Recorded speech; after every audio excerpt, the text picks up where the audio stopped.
नमस्कार, बहुत स्वागत है आपका। प्राइम डिबेट देख रहे हैं आप, आपके साथ में जेपी शर्मा। प्रदेश में चल रहे पॉलिटिकल ड्रामे का पटाक्षेप होता दिख रहा है। सचिन पायलट कैंप को मनाने की कोशिशों के नाकाम हो जाने के बाद, जाया हो जाने के बाद कांग्रेस ने आज उनको उप मुख्यमंत्री पद से हटा दिया। प्रदेशाध्यक्ष की कुर्सी भी छीन ली और उनके साथ खड़े मंत्री रमेश मीणा और विश्वेंद्र सिंह को भी मंत्रिमंडल से बाहर कर दिया। अलबत्ता असंतुष्ट धड़े के सदस्यों की सदस्यता बरकरार है। इसके बाद मंत्रिमंडल विस्तार को लेकर मुख्यमंत्री राज्यपाल से भी मिल चुके हैं और 2 दिन बाद विस्तार तय हो गया है। इस बीच सचिन पायलट ने खुद अपने पत्ते अभी तक नहीं खोले हैं। उन्होंने आज एक वन लाइनर ट्वीट जरूर किया जिसमें कहा कि सत्य परेशान हो सकता है, पराजित नहीं। कांग्रेस प्रभारी अविनाश पांडे ने ट्वीट से ही इसका जवाब दे दिया। अब नजरें इस बात पर टिकी हुई हैं कि क्या सरकार को लेकर बनी अस्थिरता की स्थिति समाप्त हो गई है, और दूसरा, सचिन की खामोशी क्या कहती है। क्या वो अपनी रणनीति का आखिरी पड़ाव पार कर चुके हैं या असंतुष्ट खेमे का खेल अब शुरू होगा। इस बीच सीएम निवास पर कैबिनेट की और मंत्रिपरिषद की बैठक है। तमाम मंत्री वहां पहुंच चुके हैं, जिससे निकलने वाली खबरें भी बेहद अहम है। आज इन तमाम पहलुओं पर हम चर्चा करेंगे। पहले दिन भर का राउंडअप इस रिपोर्ट के जरिए।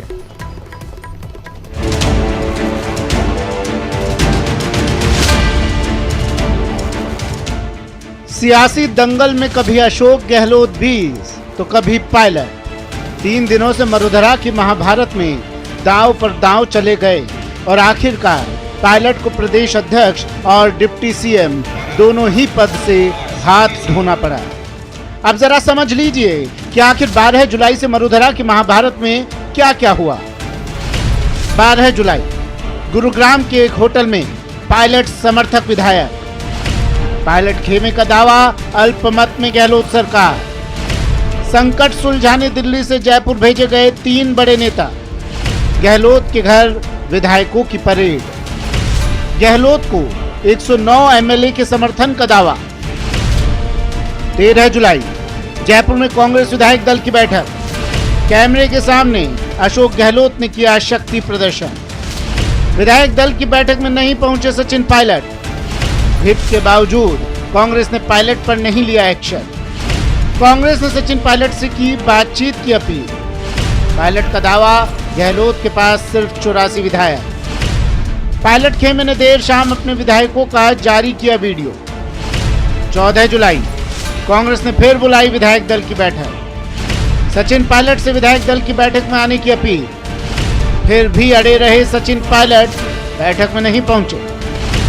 कांग्रेस विधायक दल की बैठक में बागियों के खिलाफ प्रस्ताव पारित। बागियों पर अनुशासनात्मक कार्रवाई का प्रस्ताव पारित। राजस्थान में कांग्रेस ने 3 मंत्रियों को हटाया। सचिन पायलट की गहलोत कैबिनेट से छुट्टी। विश्वेंद्र सिंह और रमेश मीणा भी हटाए गए। कांग्रेस प्रदेशाध्यक्ष पद से हटाए गए पायलट। गोविंद सिंह डोटासरा बने पीसीसी के चीफ।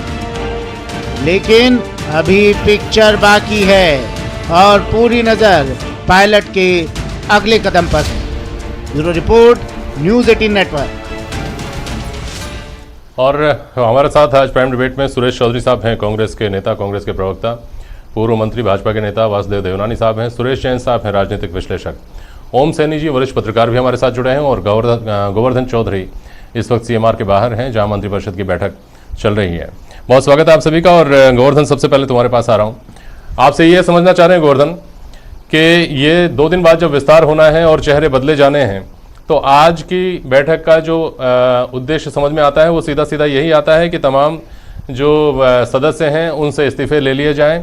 अगर विवशता किसी का को ड्रॉप करने की है तो उसे समझा दिया जाए कि किन परिस्थितियों के चलते उसको ड्रॉप किया जा रहा है और उसको किस तरह से अकोमोडेट किया जाएगा। गोवर्धन।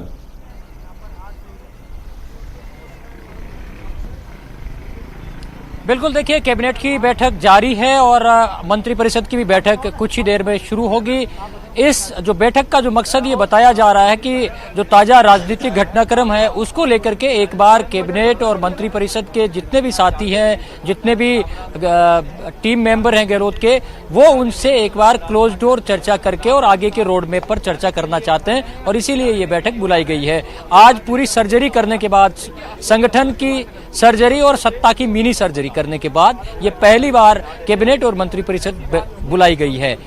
हालांकि जो जो सूत्रों के हवाले से खबरें आ रही है उसके मुताबिक कैबिनेट विस्तार को लेकर के एक बार रणनीति में अचानक बदलाव कर दिया गया है। कोई जरूरी नहीं है कि 2 दिन बाद ही विस्तार हो, क्योंकि जब तक ये पूरा मामला स्टेबल नहीं हो जाए तब तक विस्तार को लेकर के वरिष्ठ नेताओं ने ये सलाह दी है कि एक बार इस विस्तार को टाला जाए, क्योंकि हो सकता है कुछ इस पूरे विस्तार के बाद में जिनको मौका नहीं मिले वो पायलट खेमे से न मिल जाए। इसलिए एक बार वेट एंड वॉच की स्थिति रखी जाने की सलाह वरिष्ठ नेताओं की ओर से दी गई है। लेकिन बताया यह जा रहा है कि कैबिनेट और मंत्रिपरिषद की बैठक में एक बार सभी मंत्रियों को सिचुएशन समझा करके और उनके इस्तीफे एहतियात रख लिए जाएंगे, ताकि जब भी कैबिनेट में विस्तार और फेरबदल हो तो मुख्यमंत्री अपने हिसाब से टीम चुन ले।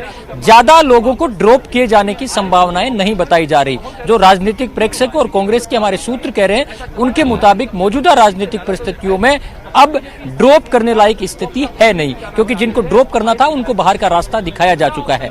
एक जो बड़ा बदलाव अब आया है इस सर्जरी के बाद में सत्ता संगठन और ये कोई आसान काम भी नहीं होगा। नया जो मंत्रिमंडल सामने आएगा, मंत्रिमंडल का जो नया स्वरूप सामने आएगा उसमें बहुत सारे संतुलन साधने होंगे, बहुत सारी चुनौतियों से पार पाना होगा। पूर्वी राजस्थान में जिस तरह का कहा जा रहा है कि वैक्यूम सा एक क्रिएट होगा, उसको भरना होगा। उसके अलावा जातिगत संतुलन है वो साधने होंगे। गुर्जर नेताओं को हो सकता है, गुर्जर विधायकों को तरजीह देनी पड़े। अब जो नया मंत्रिमंडल का स्वरूप होगा उसमें बसपा से 6 व्यक्ति आए हैं, 11 निर्दलीय 7 खड़े हैं। बहुत बड़ा टास्क है मंत्रिमंडल का नया चेहरा जो अभी सामने आएगा उसको बनाना।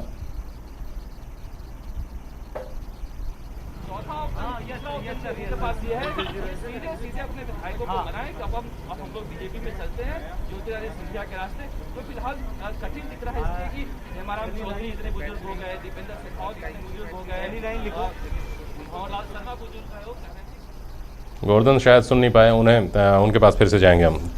चलिए हम चर्चा की शुरुआत करते हैं। इस बीच गोवर्धन, अगर आप मुझे सुन पा रहे हैं और कोई अपडेट आपके पास आता है, बड़ी खबर आपके पास आती है तो आप हमसे फौरन शेयर करें। सुरेश चौधरी साहब, जो अनरेस्ट आया था, जो अस्थिरता का दावा किया जा रहा था, वो खत्म हो गया मान लें? देखो, अस्थिर जो स्थिति थी हाँ। वो सारी आपके सामने है, पूरे प्रदेश के सामने है, पूरी जनता के सामने है। लेकिन भारतीय जनता पार्टी का जो रोल चल रहा था जी, वो रोल अभी खत्म हुआ नहीं है। अच्छा, इसलिए